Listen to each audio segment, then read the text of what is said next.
نحمده ونصلي ونسلم على رسوله الكريم أما بعد فأعوذ بالله من الشيطان الرجيم بسم الله الرحمن الرحيم وما هو إلا ذكر للعالمين صدق الله العظيم وصدق الرسول النبي الكريم ونحن على ذلك من الشاهدين والشاكرين والحمد لله رب العالمين.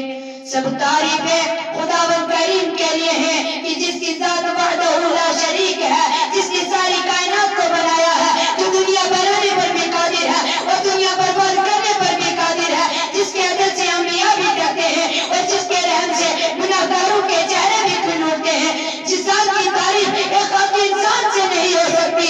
کائنات کی زبانیں تک جائیں گے، قلم لکھتے لکھتے ٹوٹ جائیں گے، کاغذوں سے ختم ہو جائے گی، مگر رب کائنات کی تعریف کبھی ختم نہ ہوگی. اس کا مقام ہے کہ کسی کو پیر چھپانے، کسی کو بھیک نظر کی، کسی کو خاکی رہنے، کسی کو سنگ مرمر کی.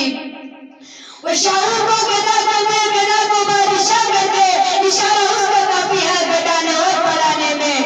دروغ اسلام کا دیا آقائے نامدار، مدنی تاجدار، سرکار دو عالم، رحمت جہاں، سرکار مدینہ، نور کا نگینہ، راحت قلب و سینہ، امام الانبیاء، امام المرسلین، شفیع کے دلہا، سارے کائنات کے رسول حضرت محمد مصطفیٰ صلی اللہ علیہ وسلم کی عالم بارگاہ عالم بنا میں کہ جن کا نام لینے سے دل کو سرور آ جاتا ہے، اور رسول اکرم صلی اللہ علیہ وسلم کہ جن کے صدقے سے ساری کائنات کو بنایا ہے.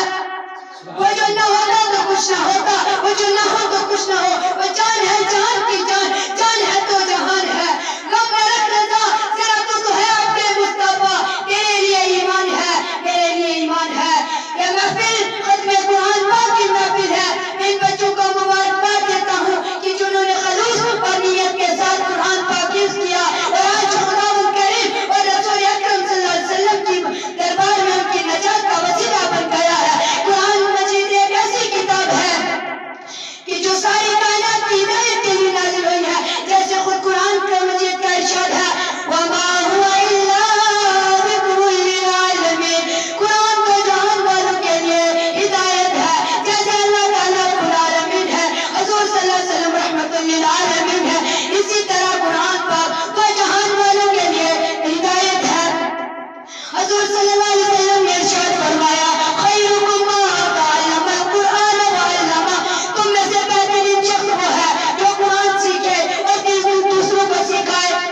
والدین اپنے بچوں کو تمام کتابیں تو یاد کرا دیتے ہیں، مگر حدیث کی روایت ہے کہ جو بچہ قرآن یوز کرے گا وہ سب بچوں میں افضل ہو گیا. قرآن پاک پڑھنا بھی عبادت ہے، سننا بھی عبادت ہے، سنانا بھی عبادت ہے، لکھنا بھی عبادت ہے اور سکھانا بھی عبادت ہے. قرآن پاک کو کھول کر دیکھو، یہ کلام خدا ہے اور ہم تک لانے والے محمد مصطفیٰ صلی اللہ علیہ وسلم کی ذات ہے.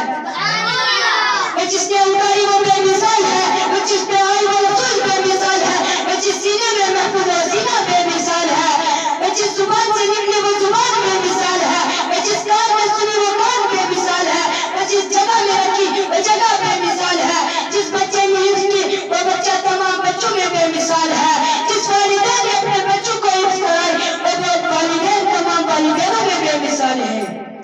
میرے کمرے والے